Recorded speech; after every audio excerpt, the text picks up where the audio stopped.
سلام طعنا بلي تقاتلتي مدب مأدزته كل شابز ساعات زي نباكم من نبلوت حسيو نلمون أب حدا عبي زعما مسرت غيرنا حسابات كنلاوت مريتنا لنا مو مزاتي زعمانا مبل 130 عمت عاود عدوا مخنيات بمقبار انغورو زتي يكون كم تلمدا انا برامس قالو كم دما مسارحتي في سامراتو بمخان كاب ساعه 10 تقل تجميرو كساب ساعه حدا اب غداي عدوا مسرت غيرنا حسابات كنلاوت مريتنا لنا مو نسخمون مسانا كتصنحو عدموتنا ايو مفساق وعد حنمزخ وعد حصنا خبر يا ومت كنت زول خو مبل 130 عامت عاوت عدوا مخنيات غيرنا حسابات كنلاوت فلاي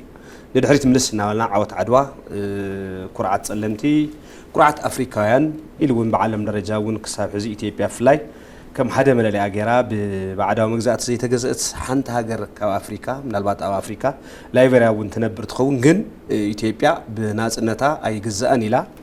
من نتا زرعت مسكرت هاجر يامو زي ببعمت كنا خبر كلنا فلاي زول دوزي كافياتات تايك مهارز بالملقتنا مسنا قيمه لم زمن ون مبلمي 3 عامت عوت عدوى نات خبره وعيلي تمالي كم تفلطو مو أبز زحبن تاريخ نبرو تسفى بزبن موتو ناتمر حزو على عاوت عدوى ندحيت من سيلان التاريخ ونالعلنا دحربايتو نالعلنا تاينيرو زبل نقر علينا حسابات كن لاوطينا فصاح ياو كم ذكرو بعسات شمنتا سمنان شمنتن طالعنا بعاوت استسعروا العاوت عدوى بركز بالإثيوبيان كب كل كورنعت أب حدا دمسي أب حدا منفس زنورم كحنت يكون زنورم أفلا يكون كله قديفه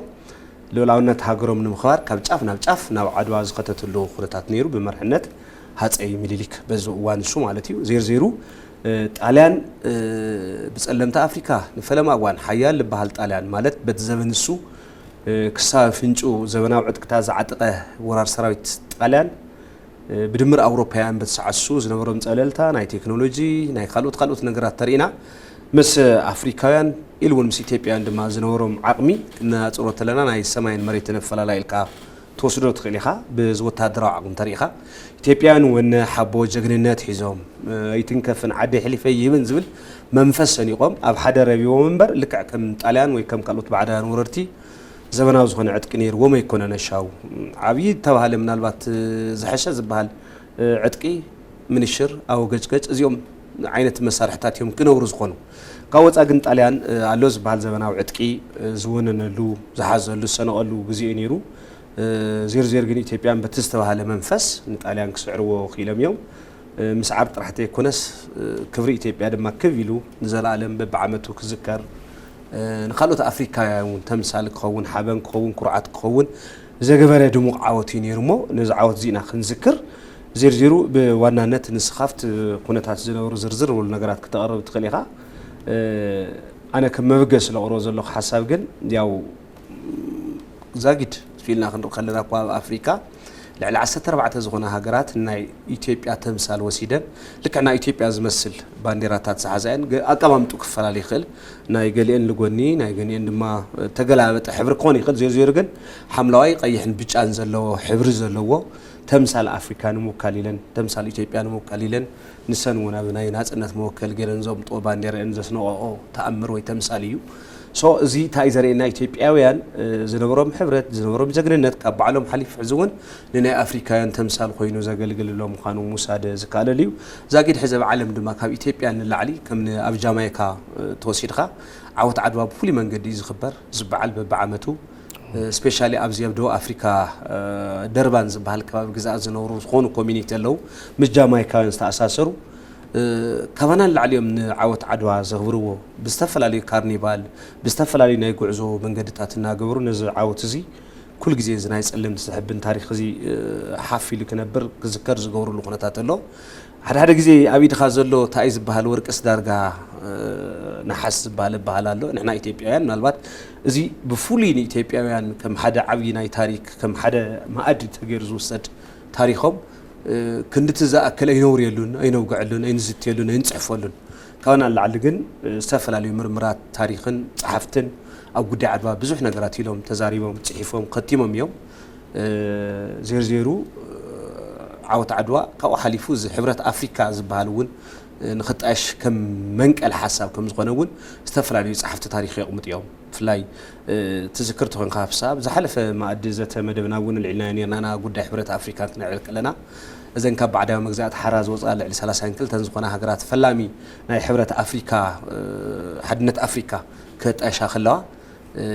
دحرنا عوت عدوا زنبره زراي بان افريكانيزم غعزو مسرت مغس غيرني نابز حدنت زي كتاخخبا زخالا زبل كم حدا حساب مغس تغير زوسدل نغرات لمو عوت عدوا لحريت مليسينا ኢትዮጵያን ዝነበሩ መሰላልፋ ጣሊያን ዝነበረ አሰላልፋ ዝነበረ ጀግንነትን ተባዓትን ህዝቢ ሓቦ መንፈስ ታይ መስል ዝል ነገር ፊሽ ካብ ዘንበብ ካዮን ዝዳስ ካዮም ጽሑፋትን ክሊ ክልዮም ውስጥ ዕድል ክበካ ጽቡቕ አብርሽዋ زحبن تاريخنا ببروح تسفى بمريح حساب بل حدميت 30 عمت قدمي حدميت 30 عمت عدوا استفصم تاريخنا لما نذكر لنا زي كبهال كلو مغصلتان مزازم نايتم قدميهم زنور بعداوያን ወረርትና ኢትዮጵያ ሙከራዝ ገወሩ ዝነበሩ ናይ መወዳእታ ዘብቅዕሉ ይምበር ቅድም ኢለምውን ብዙሓት ዓውታት ብዙሓት ወረርቲ ካብ ደገ መጽዮም ኢትዮጵያን ምቋጽ ገወሩ ዝነበሩ ሙከራታት ብርክት ዝበሉ ዓውደ ኩናታት ብርክት ዝበሉ ከባብታት ገጢሞም ኢትዮጵያውያን ብጅግንነት በሓቦ አይድፈርን ባህላይነት ወይ መግዛይ ባህላይነት ንነጻነቶም ለዓላውነቶምን كندينا واقعي خف المنبارم مرأيا زخون بزحات ناي قالس ميداتات مرأي نخلينا بفلاي أب قدم لهم مسناي جبسون تاريخاوي مس إثيوبيا ذات أساس رامس ناي روا أباي تتحيزو مسكاي بحار تتحيزو كاب قدم كابتن تجميرا إثيوبيا نمورار زنورا بهجن زنورا تمك لم فتنتاتن زفشلت له عودة كيناتات ون منبارو نذكرنا نأمنت كينات ጉንደት ጉራዕ አይለት ሰሓቲት አንጻር ወርቲ ግብጽ ዘካይድዎም ዓውደ ውጋት እዚኦም ድማ ተም ወረርቲ ሓፊሮም ተሳዒሮም ንኽምለሱ ዝተገበሩሉ ኩነታት ነይሩ እዩ ጣልያን እውን ብተመሳሳላይ ትናይ መወዳእታ ስዕረታ ተጎልቢባ ተመለሰትሉ ሓፊራ ዝተመለሰትሉ ናይ ዓድዋ መዛዘም ይኹን እምበር ቅድሚኡ ብዙሓት ኩናታት ነይሮም እዮም ንኣብነት ናይ ደጉዓለ ንዝክር ኢና ልዕሊ 500 ሰራዊት ጣልያን ሙሉእ ብሙሉእ جنرال رأس الله أبا نجا تدمسيسهم ناب إثيوبيا نخياتو تغيرهم زتملوا سلوكناتات نذكرنا بفلاي نايل مهديست زنورهم ورار كل التجهيز موكيرهم يوم مهديستون أنصار ورار مهديست تخيدوا كيناتون أب كوفيت متمان نذكروا بركز ولو مقاراتات نيرهم يوم سلزي بحافشوا ناي كينات عدوا ويندما عوت كينات عدوا خنمل كلنا ناتم قدميو زنورو ناي ورارات وي ناي تمكرتات مزازمي ناتو مقصلتا گندما بعداوያን ወረርተው ኢትዮጵያ አትዮም ከም ዘይኾነሎም ከም ዘይሳخعሎም መዛዘም ተገይሩ ተወሰደ ኩናት ይሁን ብል ንኸዲና እዚ ድማ ንኢትዮጵያውያን ጥራሕ አይኮነን ኢትዮጵያ ካፍተን ብነጻነተን ወይም ድማ በባዕዳዊ መግዛት ዘይተገዛ ሃገራት ሓንቲ ኮይና ንኽትቅጽል ገይርዋ እዩ ኣብ አፍሪካ ድማ አፍሪካ ብዙሓት ሃገራት በባዕዳ መግዛእቲ ዝግዛአሉ ወይ ድማ ባዕዳ መግዛእቲ ናይ ኢምፔሪያሊዝም ንብለውን ዝተስፋሕፈሐሉ ዘመን ናይ ኮሎኒያሊዝም ዝተስፋሕፈሐሉ ዘመን ዝነበረሉ ኩነታት እዩ እዚ ድሕሪቱ ናይ ባርያ ንግዲ ወይም ድማ ናይ ባርያ መግዛእቲ ዝበሃል ዝነበረ ኮሎኒያሊዝም ብዝብል ሽም ካብኡ ዝሐሸ እዩ ወይም ድማ ዘመናዊ ኣገዛዛይ ብዝብል ኣውሮፓውያን ሃገራት ኣብ አፍሪካ ኣትዮም ሃፍቱን ንብረቱን ወይም ሰው ንምግዛእ كم دلهم غيرهم نخطقملو زمچاچيو ناي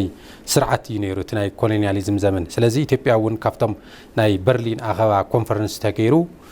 ጣሊያን ውን ኢትዮጵያ እግራን ከተከል ኢትዮጵያ አትያ ንኽትገዝም ሙከራታት ዝተገበሩሉ እዋን ይነይሩ ናይ ጣሊያን ናብ ኢትዮጵያ ተኣታቷ ብዙሕ ታሪካት ይንገር እዩ ግን ንፈለማ እዋን ናብ ኢትዮጵያ ከተኣተወሉ ዝኻለት ሓደ ነጋዳይ ወይም ድማ ናይ መርከብ ንግዲ ዝነበረሉ ኣብ ከባቢ ዓሰብ ንባሕሪ ንወደብ ዝኾን መርከቦ ማዕረፍ ዝኾን ቦታ ገዚኡ ድሓርቲ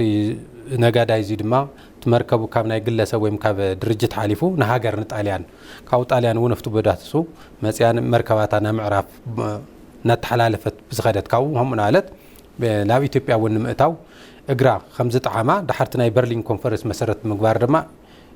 ጣልያን ኣብ ኢትዮጵያ አትያ ባዕዳዊት ገዛኢት ወይ ድማ ኢትዮጵያ ንኽትወርር ዕድል ዘመቻቸውላ ምዃኑ ታሪክ ዝነግረና ስለዚህ እዚ ኸይዱ ኢትዮጵያ ላዕላውነት አረጋጊጻ ባዕዳ መግዛእቲ ይቅበልን ኢላ ኣብ ዓድዋ ፀረ ጣልያን ወይ ድማ ፀረ ባዕዳ መግዛእቲ ተደምዲሙ ተዛዚሙ ሃገራት ኣፍሪካ እውን ጸለምቲ ወይም ኣፍሪካውያን ንኣውሮፓውያን ይስዕሩ ምዃኖም ወይም ድማ ጸለምቲ ኣብ ልዕሊ ጻዓዱ ኣብ ልዕሊ ሃገራት ኣውሮፓ ኣብ ልዕሊ ጻዓዱ ዓወት ዝሓፍሱ ምዃኖም ዝስዕሩ ምዃኖም ዘነቃቅሐ ከምኡ ሓሊፉ ድማ ንጸለምቲ ህዝብታት ዓለም ጸለምቲ ኣሜሪካውያን እውን ተይቀረ ተገዛእቲ ከም ዘይኮኑ ዝሕብን ታሪክ ምዃኑ ካብ መግዛእቲ ክወፁ ከም ዝኽእሉ ዘነቃቅሐ ታሪክ ዝተፈጸመሉ ዓብይ ታሪክ እዩ እዚ ንሕና ኢትዮጵያውያን ኣብዚ ኮይና ከም ቀሊል ታሪክ ንሪኦ ክንኸውን ንኽእል ኢና ግን ካልኦት ጸለምቲ ከም ትቅድም ትብሎ ዝነበርካ ጀማይካ ወሎም ወይ ከዓ ናይ ሕብረት ኣፍሪካ ወይ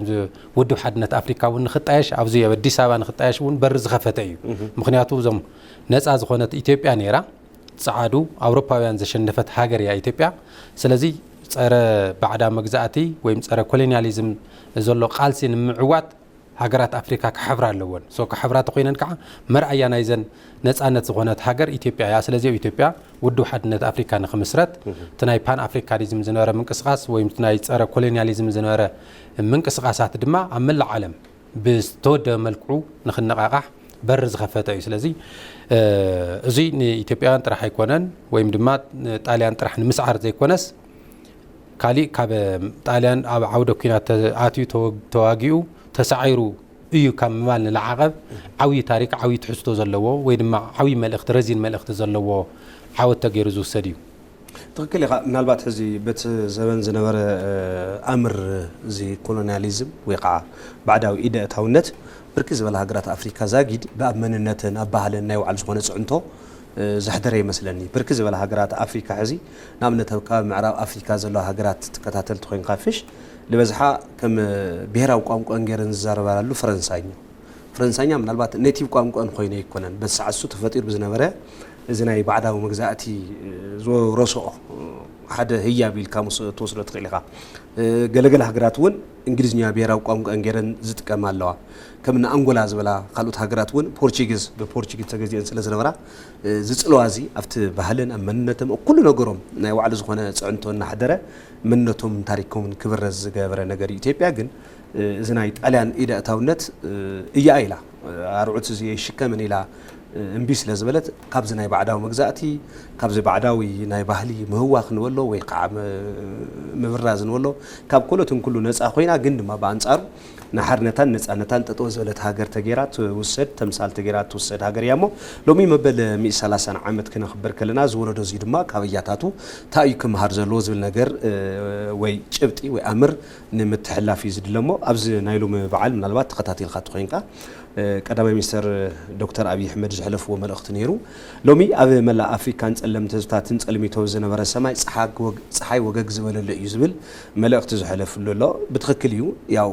ዝናይ ኢትዮጵያ ዓወት ንናይ ካልኦት ኣፍሪካውያን እውን ተምሳሊና እንወስዶ ኣይግዛእን ኣይምብርከኽን ዝብል አንቶ ባብሩ ዝብል ካዮ ጸለምቲ ከም ዘይሓስቡ ጸለምቲ ዓቕሚ ከም ዘይብሎም ጸለምቲ ተማእዘዝ ትንበር ናብ መድረኻት ወጽየሙን ማዕረ መስካልኦት ክዳረጉ ክወዳደሩ ኣይኽሉን ዝብል ኣተሓሳስባ ኩሉ እዚ ስዒሩ ዝወፀ ብኢትዮጵያውያን ጋሃድ ዝኾነሉ መዓልቲ ንኻልኦት እውን ርእሶም ካብ ዘድኑ ቀንዕ ኢሎም ብኩርዓት ክዛረቡ ዘገበረ መዓልቲ ምስዃኑ ዘባህላ እዚ ዝገልጾ እዩ እቲ ጸልማት ነበረ ኩነታት ተቐንጢጡ ኣፍሪካውያን ፀሓዮም ዝወፀሎም ተገይሩ ዝወሰደሉ መዓልቲ ኢሎም ዘቐመጥዎ ኣሎ ካሊእ ዓድዋ ዓጋም ጥሓስ ፖለቲካን ምምቃልን ይፅየፍ ኢሎም ድማ ፕሬዚዳንት ታየ እስቀስላሴ እውን ዝገለጸሉ ኩነታት ኣሎ እዚ ምምቃል ትብል ተለና እዚ ሕዚ ዘበን ዝወለዶ ግዜ ዝወለዶ ተሓሳስባ ኣሎ ትርክት ኣሎ ዓድዋ ዝዘመተ ኩሉ ኢትዮጵያዊ ካብ ደቡብ ክሳብ ሰሜን ካብ ምብራቅ ክሳብ ምዕራብ ዝነበረ ኣብ ሓደ ድምፂ ኣብ ሓደ መንፈስ ኣብ ሓደ ሕሊና እዩ ሃገረይ ዝብል መንፈስ ሒዙ ይኸይዱ ናይ መስፍናዊ ስርዓት ስለ ዝነበረ በሰዓሱ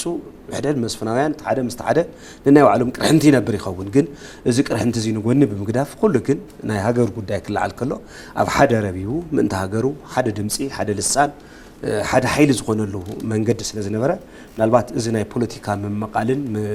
ክፍፋልን ከም ዓወት ዓድዋ ዝበሉ ታሪክ ዓወታት እዚ ጽየፉ እዮም ኢሎም ዝገለጹ ዘሎ ፕሬዚዳንት ታየ እስቀስላሴ በኻሊ መንገዲ ዓድዋ ስንቅ ጉዕዞ ምዕባለ ናይ ክፍላ ድማ ከንቲባ አዳነች አቤቤ እውን ዝገለጻሉ ኩነታት ኣሎ ብርክት ዝበሉ ኣብቲ በዓል ዝተረኸቡ ኣጋይሽ ሓሳቦም ዝገለጽሉ ብድሙቕ መንገዲ ኣብ ሙዚየም عدوى تبعلل خناتات له كم تفلطو تخلع عدوى بزي زلو تاريخ زنصار قالو موزيوم عدوى كلهم هفتاتنا بقربا كنري لونن كاوص ازمص زيغاتاتون كيقري عدوى تايز بالمثل زغلصلو هياب تغير زوسد حدا موزيوم يمو منالبات حز دما منالبات بستفلاليو ميدياتات تسمع تليغا አዲስ አበባ ፍላይ ከም አዲስ አበባ ከተማ ተቀደማይ ናይ መህወጽ ቦታ ኮይኑ ከም ዘሎ መረዳታታት ይሕብሩ ብርክዝ ወልካ ወጻይ ኮይኑ ካለው ዜጋታት እናመጹ ብዕሙቅ ዝህውጽሉ ሓደ ዓውድ ኮይኑ ዘለሉ ኩነታት ይዘለሞ ምናልባት ዘይተገለጸ ሐሳብ ተሊካ ቀበለካሞ ክንዛዝሞት ዘጠና ጽቡቅ ምናልባት ከም ተቀደም ንብለ ነበርና ናይ ባዕዳ መግዛእቲ ፈተነታት በጣም ተደጋጋሚ ካብ ዝተፈላልየ መልክዑ ማዲስት ወሎ በግብጻውያን ወሎ በጣሊያን ወሎ ሙከራታት ወይ ፈተነታት ነይሩ አፍቱ ዋን ዝኖር መራሕቲ አያታት ቀዳሞት ወለዲ ንላዕላውነት ሃገሮም ወይ ባህሎም ሃይማኖቶም ሃገሮም መሕሊፎም ግዛአቶም ዘይምሃብ ዝግብሮ ዝኖረ ቃልሲ ዝኸፈልዎ ዋጋውን ንፈልጦ ኢና እስካብ ሃፀይ ዮሐንስ ውን ዝኖሩ ዋጋ ዝኸፈልሉ ኩናታት ውን ዝክሪና ምናልባት ራስ አሉላ አባ ነጋ አፍቱ ዋን ጣሊያን በተደጋጋሚ ትሙክር ስለዝነበረት ዞል ወሓደ ያታ ነይሩ ምስ ናይ ወግዕና መዛዘም ክገብሮ ኢለየ ጣሊያን ትሙክር ስለዝነበረት ናብ ኢትዮጵያ ጣሊያን ናብ ኢትዮጵያ መጽያ ክትገዘ ወይ ተማሓደት ትኽእል ኣነ ናይ ሮማ ገዛኢ ተኮይነ ወይ ንጉስ ተኮይነ እየ ዝብል ያታ ነይሩ ስለዚህ እዚ ታይ ማለት እዩ ኢትዮጵያ ጣሊያን ንሕና ናሃለና ኢትዮጵያ ናሃለና ዓድና ወሪራ ገዛኢት ክትኮነ ይትኽእልን ስለዚህ ሓድሩ ልዕድል የለን ወይ ድማ ጣሊያን ኣብዚ ተሓደር ላብ ኢትዮጵያ ተኣተ ኮይናስ ንሕና ናይ ሮማ መሓደርቲ ኢና ንኾን ዝግበአና ዓይነት ዘለዎ መልእኽቲ እዩ እዚ እንታይ ለማለት እዩ ከዚ እዚ ቃልስ እዚ ንኣብነት ናይ መወዳእታ ስዕረት ኣብ ዓድዋ ክሽነፍ ከለው ጣሊያን ካበይ ጀሚሩ እቲ ኩናታት ይካየድ ነይሩ ከም ትፈልጦ ብዙሕ ዓውደ ውጋኣት እዮም ዝካየዱ ነይሮም በብመንገዱ ካባላጭ ጀሚርካ ኣብ እንዳ ኢየሱስ መቀለ ዝነበረ ናበሉ እዮም ክስካዕ ዓድዋ ኣብቲ ናይ መወዳእታ ስዕረት ዘካየድሉ ስለዚ ትናይ ኩናት ዓድዋ ትናይ መወዳእታ መዛዘሚ ኩናት ባዕዳ መግዛእቲ ተዋሂሉ ዝወሰደሉ ምክንያት እሱ እዩ ስለዚ እዚ ምክንያት ምግባር ድማ ዋጓጉ ብርሃን መሰረት ውድብ ሓድነት አፍሪካ ኮይኑ እዩ ትሕብረት አፍሪካ ውን ቀጽሎ ኣብ ኢትዮጵያ ክኾን መቐመጡ ዝተገበረሉ እዩ ኩርዓት ጸለምቲ ህዝብታት ዓለም ይዝበሃለሉ ውን ንሱ እዩ ትመበገሲ አንቃሕ ደወልና ጽነት ጸለምቲ ህዝብታት ዓለም ያ ዝብሃል ውን እዚ ናይ በዓል ዓድዋ ወይ ድማ በዓል ዓወት ኩናት ዓድዋ ንብሎ ድማ ለዚ እዩ ምንቅስቃስ ፓን አፍሪካኒዝም ውን ተጀሚሩ ነይሩ ቅድሚኡ ውን ግን ባይታ ሒዙ ኣብ ኩሎም ሃገራት ዘለው አፍሪካውያን ቤት ኣብ ዝኾነ ቦታ ይሃሊ ትናይ ፓን አፍሪካኒዝም ምንቅስቃስ ባዕዳ መግዛእቲ የብቅዕ ዝብል ምንቅስቃሳት ብኮንፈረንሳት ወይ ድማ ብዝተወደሙ ልክዑ ቃልሲ ንኸካይድ ውን ዓወት ዓድዋ ዓብይ ባይታ አንጽፉ እዩ ካብ አፍሪካ ክሳብ ላቲን አሜሪካ ዘሎ ከም ተቀድም ትገልጾ ዝነበርካ ድማ ናይ ኢትዮጵያ ኣምር ዝኾነ ባንዴራ ካብ ወሲደን ምልክተን ወሲደን ብዝተፈላለዩ ዓይነት መልክዑ ንኽጥቀማውን ናይ ኢትዮጵያ ናይ ነጻነት ተምሳሌት ተገይራል ትውሰደሉ ቃልሲ ጸረ ኮሎኒያሊዝም ዘተሓበረት ሃገር ኢትዮጵያ ያ ብዝብል ዝተወሰደ እዩ ስለዚ ካፍቱ ዓወት ኩናት ተዋጊእኻ አሸናፋይ ሰዓራይን ተሰዓራይን ምዃን ሓሊፉ ዓብይ መልእኽቲ ዘለዎ ዓብይ ትሕዝቶ ዘለዎ ናትና ኣይንህብን ካልኦት ውን ኣይንደፍርን ናትና ግን ንሕና ናሃለና ዝደልየ ፈላላይ መንጎና ያሃሊ ናይ ሃይማኖት ናይ ባህሊ ናይ ስልጣን ፈላላይ ያሃሊ ቶም መሳፍንቲ ፍት ግዜ ዝነበሩ ዝክር ኢኻ ንዋዕሎም እናቱ ኣጉ ጸኒሖም ውን ብዛዕባ ሃገር ትመጽእ ተሎ ተሓባቢርካ ሃገርካ ናይ ሃገርካ ዳር ድንበር ናይ ሃገርካ ወሰን ናይ ሃገርካ ላዕላውነት ምኽባር ኣፈላ ብዘይ ምን መፈላላይ ካብ ጫፍ ጫፍ ኢትዮጵያ ዘሚቱ ወይ ወፊሩ ኣብ ዓድዋ ዋጋ ከፊሉ ጸላ ዝዓረሉ ኩነታት ምዝካር ይካኣል እዩ ስለዚ ንዞም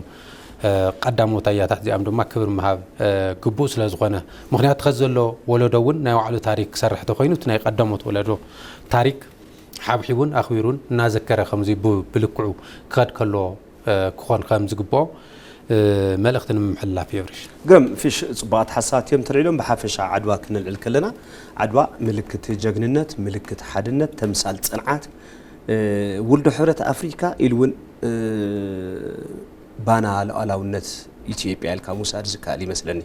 እዚ ወለዶ እዚ እውን ከም ተዓንቶ ዘልዕልካዮ ናይ ባዕሉ ዝኾነ ታሪካት እናሰርሐ ዝኽር ዘሎ ዳግማይ ዓድዋ እናበልና ንጽውዖ ዓብይ ግድብ ህዳሴ ዝኣክል ዓብይ ፕሮጀክት ዛዚሙ ናይ ይካኣል መንፈስ ይካኣል ዝብል ነገር ካበያታቱ ዝወረሶ ብኻሊእ ገጹ بكينات كيكون سبل معتون كالي تاريخ الناس رح يزخد زل خناتات يزلمو زيرو إثيوبيان كابز ولدنا نمهارو جغننات حدنات تمثال صنعات انتاي نتلو علاونات زولو نغرات كاب عدوان نسنقوم نوسدوم سنقታት እዮም ኢልካ ሙሳዲ ካሊፍሽ خالي حساب تزلي بز كنزازمو نزازم ز خبركم تخاتلتي مدام ادزات نلومي حزنا يزنبرنا زعبا نمبال 130 عامات ذكرى عوت عدوا مسارت غيرنا